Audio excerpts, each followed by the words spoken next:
It's supposed to be a mirror image.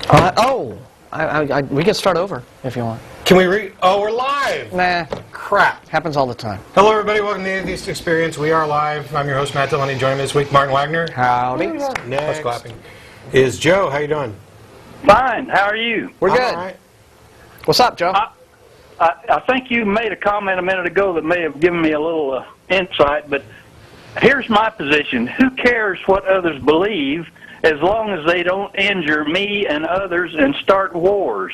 I think that's great, and I would agree with that were it not for the real world in which we live, in which people do act upon the most lunatic of beliefs, which are the kinds of beliefs that do injure others and start wars. The guys who crashed planes into the World Trade Center did so with a belief that they were doing what Allah wanted, that they were doing, that they were doing what they needed to do to avenge perceived injustices to their own country. Well, I care what he believed, but what about the regular guy driving down the street? I don't care whether he's Catholic or Jew or what, as long as he doesn't try to impose his religion on me or lash out because I don't believe what he believes. And we're with you on that. Yeah, for the most part, and I talked about this a little bit at the end of the lecture, for the most part, I'm with you.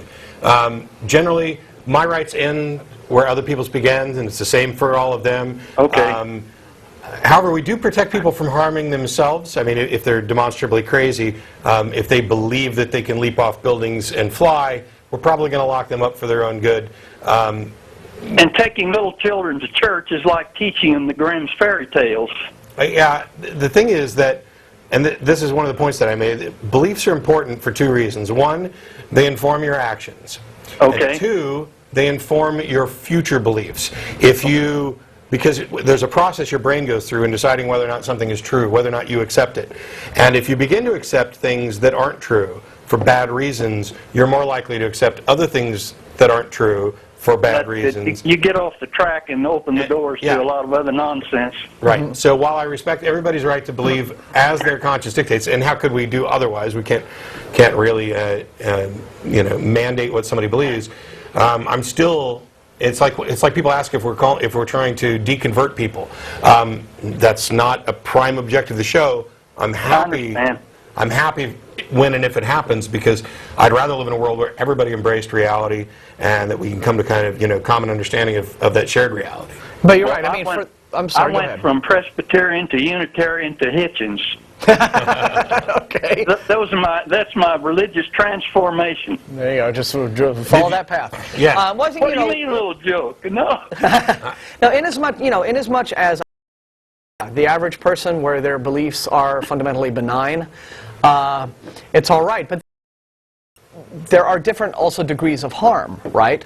Agreed. For example, that presumably benign guy, the benign Presbyterian who is just driving down the freeway next to you minding his own business, may at the same time be the sort of person who would cast his votes at the ballot in favor, for example, of educational policies that inappropriately introduced religion into science curriculum, that sort of thing. He could be a Ku Klux Klaner without a hood. He could, that's a higher degree of malignity. But even to a certain degree, people who have ostensibly really, really benign beliefs might still do or act upon those beliefs in ways that they might not recognize or that might not be obviously harmful. They're potentially dangerous to society and don't even know it. Yeah, and other people may not even realize it. And I think so. That's why it's important to have, for example, shows like ours where these things are discussed.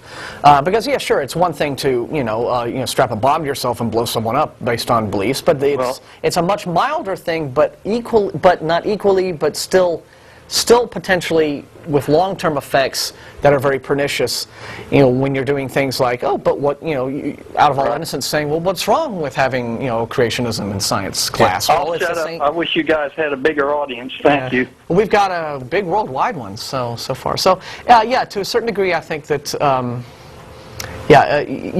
we need this kind of open discussion and forum because, some beliefs are benign, some are extremely malign, and then there's a whole big gray area in between. Yeah.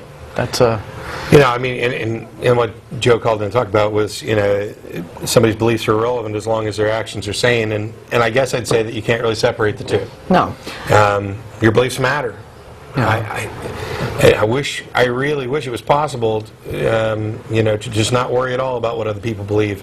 But we can't do that because we're a social species. We're forced to live together. We're always interacting. And what you do affects me in ways that you don't know, and what I do affects you in ways that I probably don't realize. And we've already had